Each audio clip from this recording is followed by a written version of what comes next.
So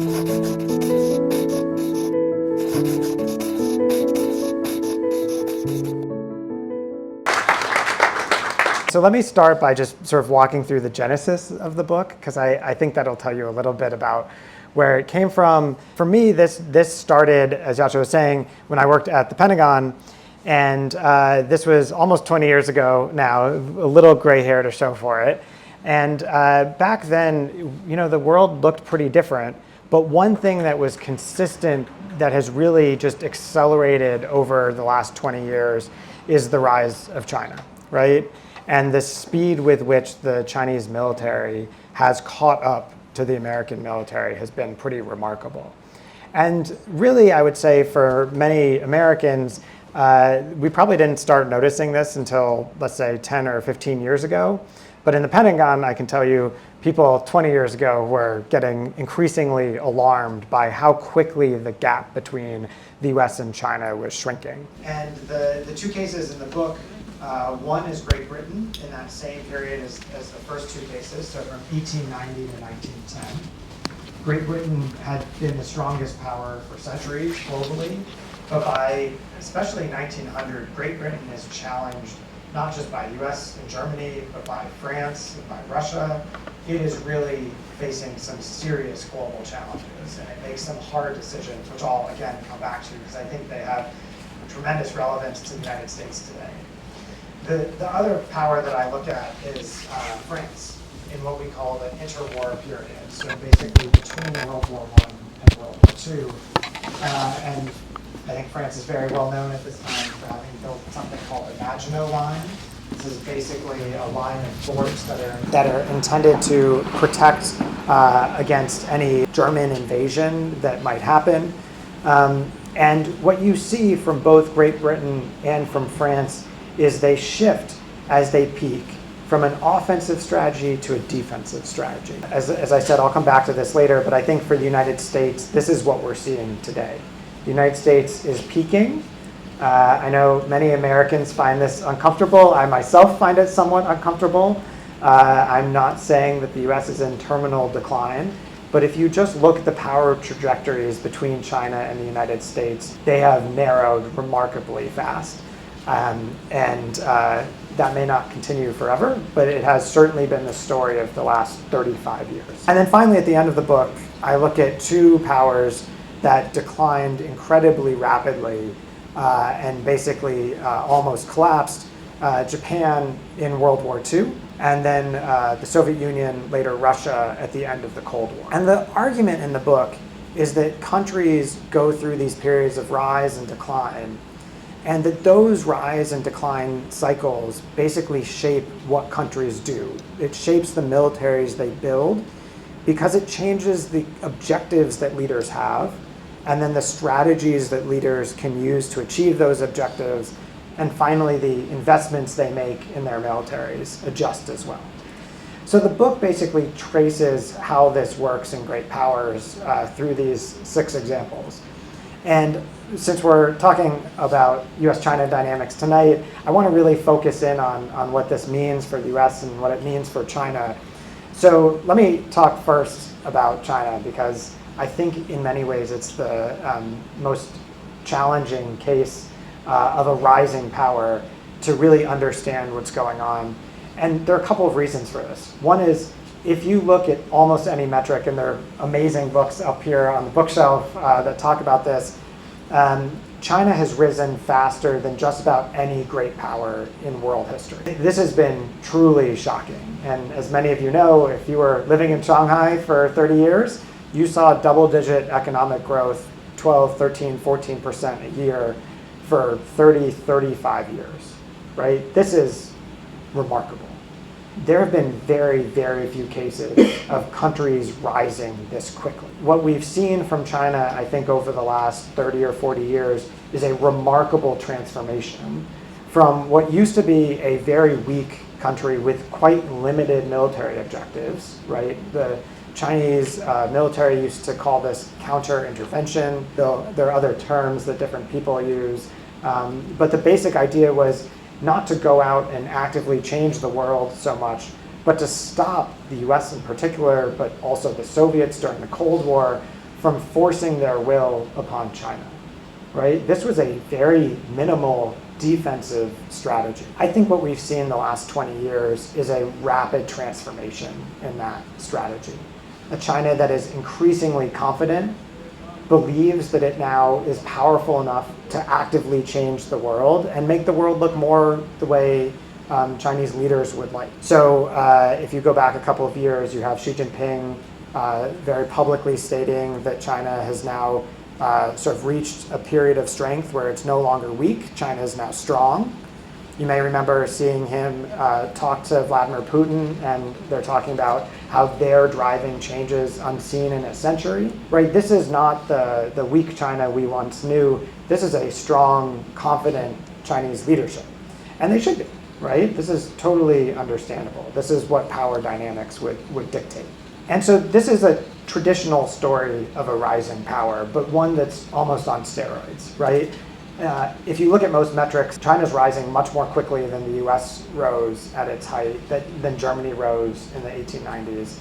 The pace of this advance has been remarkable. But I think what's still applicable is that the lessons that Germany and the United States learned as they rose apply almost perfectly to what China has done in terms of its objectives over the last few years.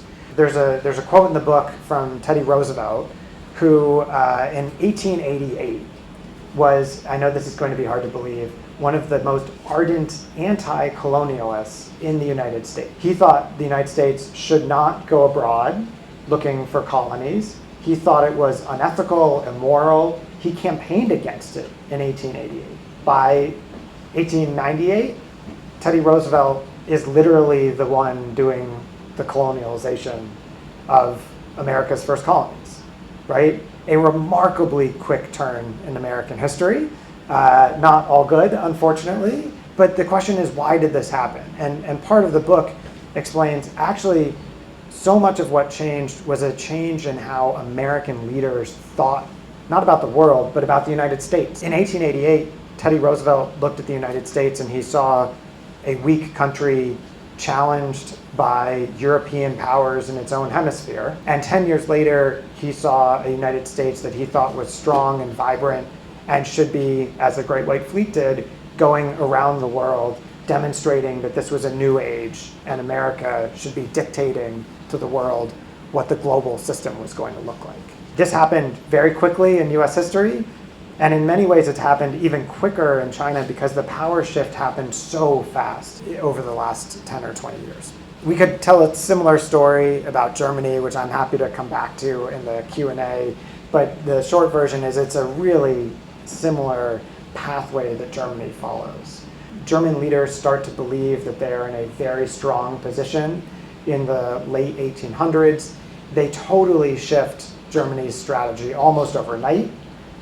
It doesn't ultimately work out great for Germany, but the logic is the same. German leaders are talking about Germany as a strong, proud nation needing to go advance its interests abroad. I think this is really the story of what is likely ahead for China, right? And what does it mean? It means that China needs a military that can go project power around the world and certainly throughout Asia.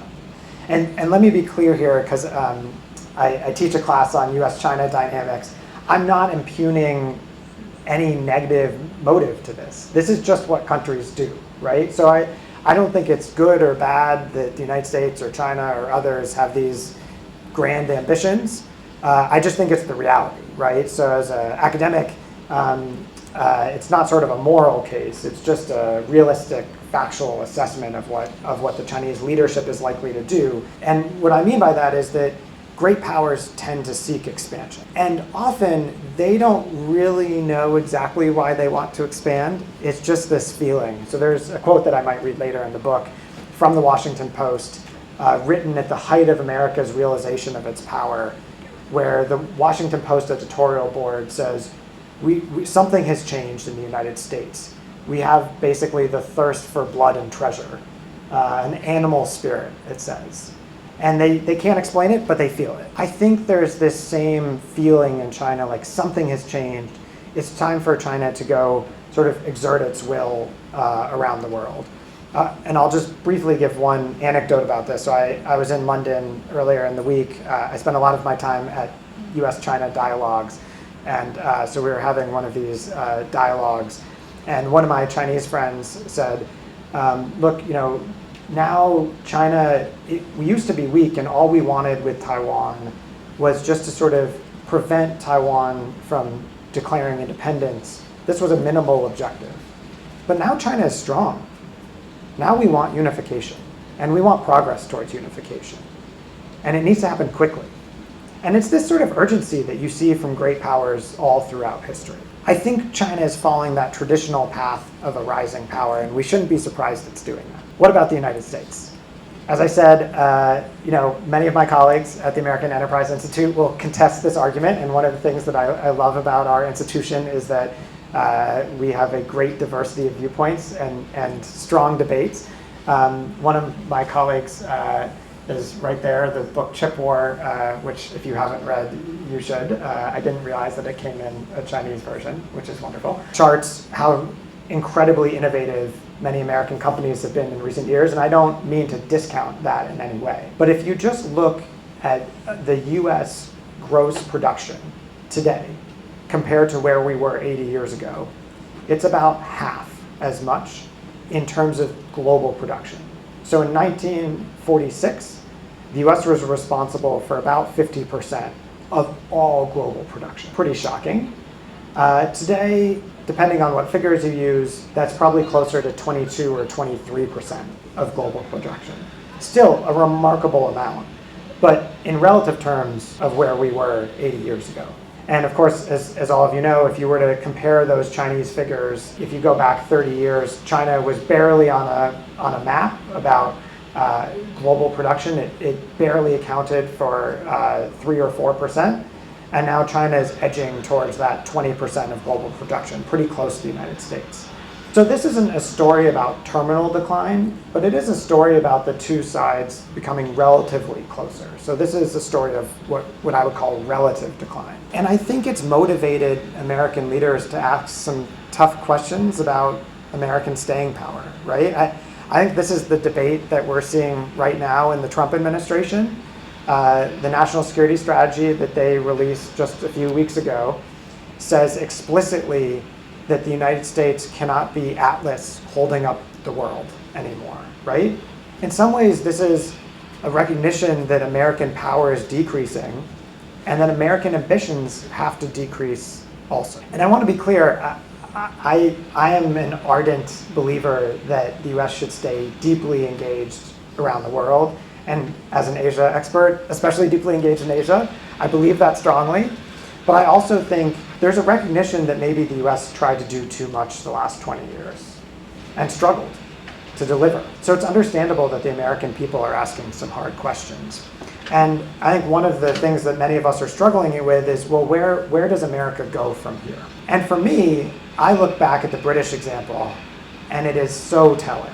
It's almost a precise description of the discussions happening in Washington today. So let me just dive into that for a couple of minutes. So in Great Britain in 1904, there was a recognition that Great Britain was on its downslope. It had been this remarkably lucky power, but that larger, faster growing economies had surpassed it. And if you look in economic terms, in fact, Great Britain had been surpassed by the 1890s by both the United States and Germany, and it was worried about falling behind Russia as well. And so British leaders say, well, we have to do something different. We're this giant global power. We have to change. We have to admit that the world is changing. And so around this time, there's a great naval leader named Jackie Fisher, who's very famous in British lore.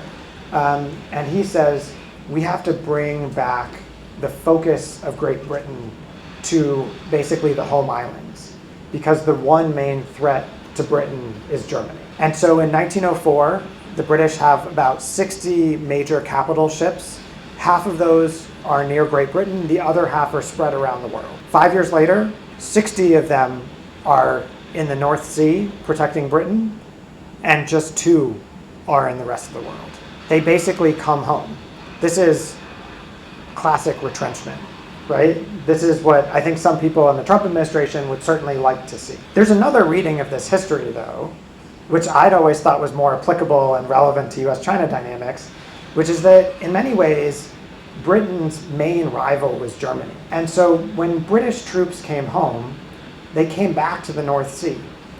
And the North Sea, if you know your North European geography, is also where the German Navy was. So for the British, coming back home was also the same as basically dealing with the primary challenger that Great Britain had.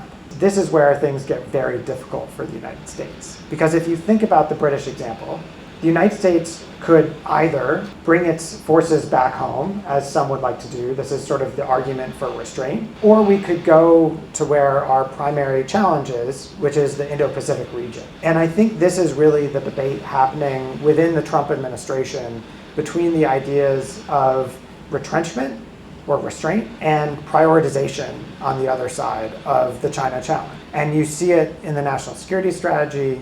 I think you'll see this in the national defense strategy. This is a really hard. And the British example, I think, is pretty relevant because ultimately this is a strategy that works for Great Britain. Unfortunately, they get into a World War or two, but they end up on the winning side both times, right? And it's because they made some really, really tough choices. And it required strong leadership. And so that's where I want to end on a couple of points and then look forward to the discussion with everyone. At the end of the book, I try and make an argument about what makes for really strong, effective leadership, and also argue that the United States has incredible opportunity to sort of flip the script in Asia.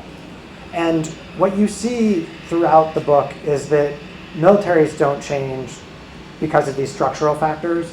They change because of people. They change because of leaders. And almost every one of these militaries, if they change, it requires two types of people. A really strong political leader who sees that the world is changing and recognizes that this requires a change by their country, but then also a strong military leader who understands how to take this political notion that a leader has and turn it into military reforms that can deliver results. And I'll be candid here and say, I think in some ways the United States has a leader who's willing to ask some pretty tough questions about American power. I mean, the basic principle of make America great again seems to suggest that America used to be great and it is no longer, is basically an admission of decline, which I have to tell you, when I started writing this book, part of my view was that no American politician could ever say that the US was in decline. And here we have a president who's won twice saying not just that the US is in decline, but the US has declined. It's a pretty remarkable statement. But I also think we don't have a president who has a clear vision then of what to do about it, nor do we have military leaders. We have uniformed military leaders who I think have a very clear vision, but we don't have civilian leaders who have a vision about what to do. And so I think the United States has been stuck for, let's say, the last 10 years, knowing that our strategy isn't working, but not knowing what to do about that. So at the end of the book, I make an argument for what I think we should be doing, and I'll make it to you now, and you can make up your own minds. So I think what's remarkable, coming back to where I started, is that China has sort of stumbled into a very dangerous strategy. It has built these giant aircraft carriers, these large airplanes, refueling vessels, overseas bases. It's doing what the US has done for 80 years. This is a remarkably expensive strategy, and it's doing it, unfortunately for Beijing, at exactly the wrong moment. And the reason this is the wrong moment is that if you've watched what's happened in Ukraine, the price of those aircraft carriers, the prices of large ships and submarines, bases, they're going up, but the price of the systems that it takes to neutralize those large assets is going down very, very quickly.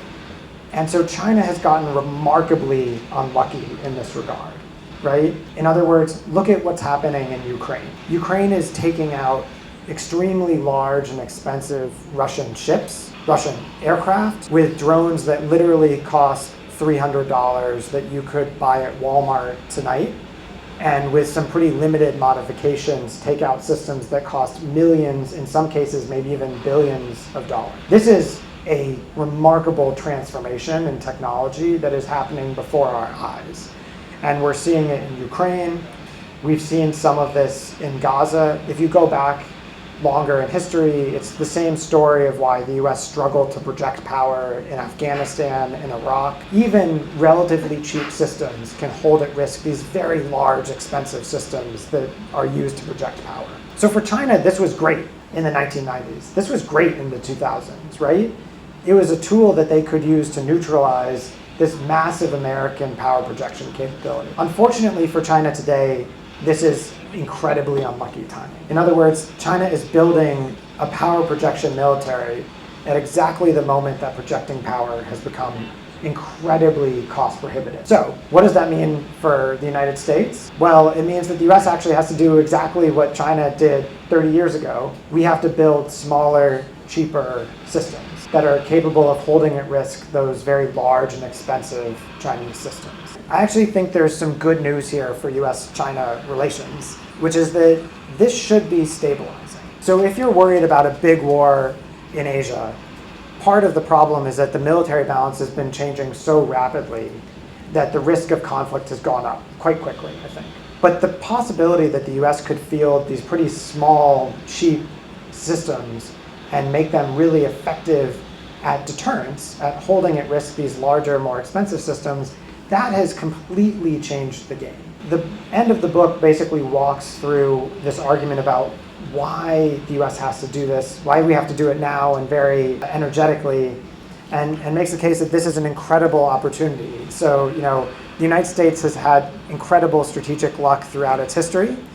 We are famously, as one observer said, surrounded by fish and friends. I don't know if Canadians are quite as friendly now as they were a year ago, but fish and mostly friends. This is a lucky position to be in, right?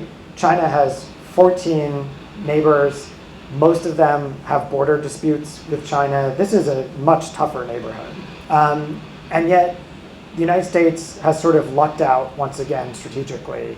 At the very moment that our power is weakening, technology is developing in a way that makes it possible for us to sort of maintain the order that we're hoping to maintain at an acceptable cost. And it's making it harder for China to overturn elements of that order. So that's really the core argument in the book. Let me just say two last things, and perhaps to spark a little bit of discussion and looking forward to talking with everyone. One is, the book doesn't really talk so much about the Taiwan issue specifically, because it's changing so quickly that it's hard to write a book and not be overcome by events. But I do want to say a word about this because I know it's on the minds of many people. You might have seen that yesterday the Trump administration announced the largest arms sales package to Taiwan ever in the history of US arms sales to Taiwan, and that President Lai in Taiwan has announced the largest Taiwanese special budget ever to purchase and invest in indigenously produced systems. What are those systems? They're basically missile systems, right? And so Taiwan has learned a lot of these lessons over the last few years. And I think it's really interesting to watch how quickly Taiwan has embraced the lessons from Ukraine and from elsewhere. I don't want to suggest that Taiwan on its own can deter China. I think Chinese capabilities are so advanced that that's unrealistic. But I do think what we're seeing is a cross-strait dynamic, which, yes, is politically becoming much more fragile and dangerous, but militarily over the next couple of years, we could see Taiwan actually be much more capable of defending itself using some of these exact systems that we've been talking about. We have a great couple of books on Taiwan that people at AEI have written recently, which I'm happy to share with all of you about how to defend Taiwan and the costs and the risks. But the reason I think this is important is that there's a feeling among many US experts on defense issues and on Asia that a Taiwan war is inevitable, that it's unavoidable, and that therefore the US and China are drawn into a conflict no matter what we do. And I think that's wrong. I think it's important for us to be optimistic about the potential that we could both maintain Taiwan's sovereignty, but do so without a conflict in the coming years, And a lot of that comes back to these shifting technology dynamics that I've been talking about. The final thing, I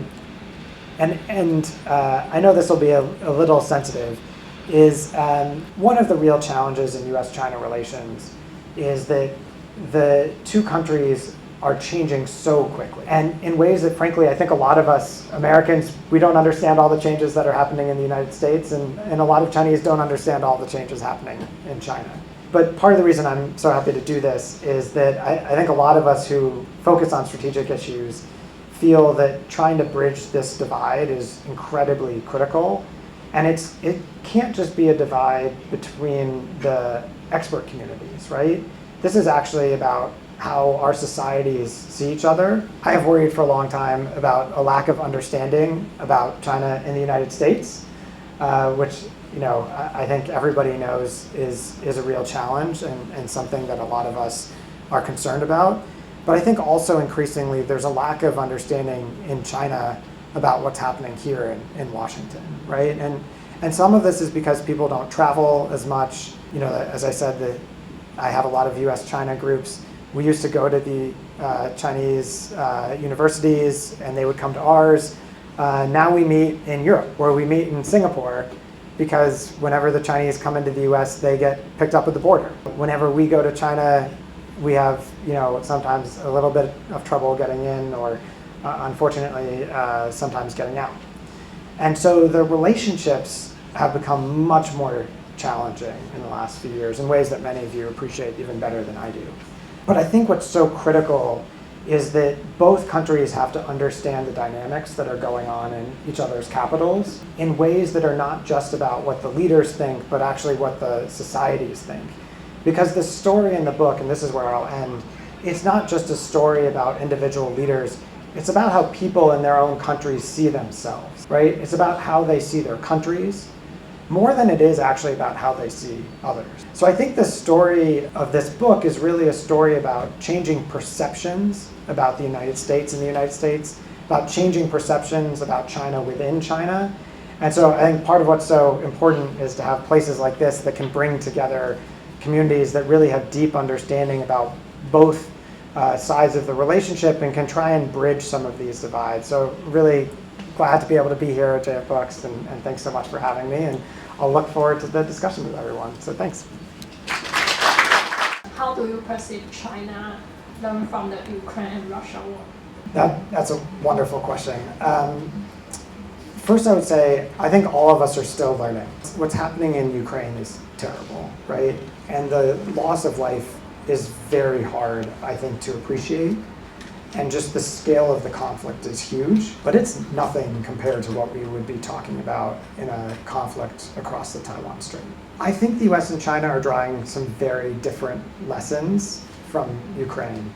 So right after the war began, there were a lot of meetings between American and Chinese experts to talk about the war and our initial lessons. I always remember this because my Chinese colleagues had three big lessons that they were drawing, and they were almost the opposite of what Americans thought. They weren't all about drone warfare yet, but I'll come back to that. The first lesson was that the US had not intervened directly to help Ukraine because Ukraine was not a US treaty ally. They were just a partner. And who's also not a US treaty ally?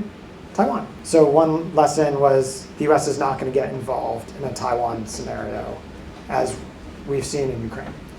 A second lesson that we heard often from the Chinese side was that countries with nuclear weapons would be far more capable about exerting their will and deterring the US from intervening because Russia had really brandished the nuclear threat. And President Biden said very frequently that he was concerned about nuclear escalation as part of the reason that he didn't get directly involved. Chinese are now doing one of the most rapid nuclear buildups in history, and they said another reason to believe that if we get into a conflict over Taiwan, the US is not going to intervene. And then the third thing they said was really a story about the power differentials between Russia and Ukraine. And Russia is a large country, but it's not that much larger than Ukraine in terms of the number of people and even the economy, right? it's not like an order of magnitude larger the way Taiwan and China differ. And so many Chinese scholars said, look, if Ukraine can barely hold on, even though it's got a third the population and is prepared for this, how could Taiwan ever hold out if it has tenth of the production, GDP, and a minuscule fraction of the population, right? And so that was the Chinese view, and the Chinese view right at the outset was, look, the lessons from Ukraine are very good for China. They say we can do a Taiwan operation, the cost will be acceptable. It led, I think, to even more confidence among Chinese experts. American experts took away almost the opposite lessons. One lesson was that the Russians had Ukraine essentially surrounded on three sides in a land operation, which is the easiest military operation. An amphibious operation against Taiwan is the hardest military operation you can do.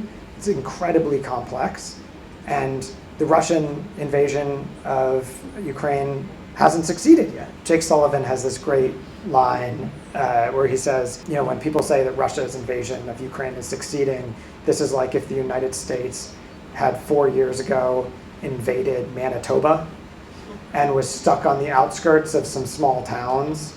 Like, Americans would not think that this was success in the Great War against Canada if that was the case, right? This would be dramatic failure. And so a lot of Americans said, look, if Russia can't do a successful invasion, a ground invasion of Ukraine, how could China do a massive, incredibly more complex invasion of Taiwan? The second thing we said was the sanctions that the international community put on Russia were much tougher than anyone expected. So the lesson there was maybe the international community would be much more united in a Taiwan contingency than people expected. And then the third thing was that Vladimir Putin had gotten terrible advice from his military about the likelihood of a quick success in Ukraine. I think this one is maybe the most applicable today. Xi Jinping has decimated the Chinese military, right? Half of the Central Military Commission is gone. Depending on who you talk to, there are estimates of like 30,000 PLA members who've been purged. This is shocking, and many of these people were Xi Jinping's chosen people. These were the people he trusted personally. And so I think the last lesson is, autocratic leaders have a really hard time producing military advisors who they can trust. So part of the challenge is that Americans came to these conclusions and said, we're watching the war in Ukraine. We think these lessons should caution China against anything on Taiwan. And the Chinese came away with the exact opposite lessons. And so to come back to sort of the core of your question, I think this is true on drone warfare too. So my argument is that drone warfare is stabilizing and good for the United States because as China has to project power across the Taiwan Strait, drones can more cheaply and easily neutralize that power projection capability. When I talk to my Chinese military colleague experts, they will make the opposite argument, which is that China is much better at building large numbers of cheap systems, connecting them together, and they're the drone capital of the world. We can't compete with that. And so what worries me a little bit, and I'll stop here, is that I think we may be drawing the opposite lessons. And this is happening on many things in US-China relations, where both sides are actually confident that they're doing better than the other, and we can't both be right. The one positive thing I will say is that sometimes if you're optimistic about your own side, it means that you think you can wait longer before triggering some sort of conflict. And so I think in some ways this can be stabilizing. I'm happy to say more about that later. But I think the lessons we're drawing today are almost completely opposite. Can you speak a little bit to how Chinese and American leadership may view escalation differently, if they have different red lines, and if those lines are different, if you could speculate how that could play out in a contingency? Yeah, I think we have completely different views of escalation. All Americans have different views on everything, and so do Chinese, and I certainly don't know what Xi Jinping thinks himself, but I can just tell you from expert discussions, often we talk past each other. And I'll give you one example, which is, so in the United States, we usually think that if you want to de-escalate a conflict, the thing you do is you don't escalate more. But there is this other concept, which is that you escalate to de-escalate. You show your opponent that if they escalate more, that you will escalate beyond that, and therefore they should back down. I think this applies not just in military dynamics, but in the economic relationship today. So if you've watched the Trump administration the last year go through a pretty strange cycle, I will say, of getting into a very large trade conflict with the Chinese before deciding to do a 180-degree turn and go completely the other direction, I think what you've seen is the Chinese essentially escalated to de-escalate. The US put tariffs on, the Chinese said, fine, if you want tariffs, we'll do tariffs.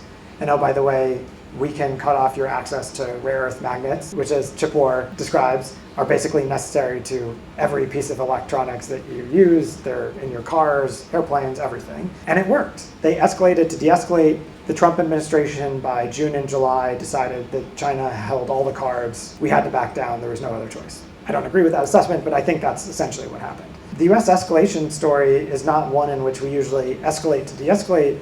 We say, if we want to create an off-ramp, we should do that. The way I think this plays out in the military domain is that China tends to be much more strategic about escalation dynamics. So what do I mean by that? If you read just a couple of days ago, the US Defense Department met with the Chinese Ministry of National Defense, and the discussions that they had, the US side is saying we need to put guardrails around the competition so that if there's a crisis, it doesn't escalate. That's what the US wants. It wants just to keep anything from escalating.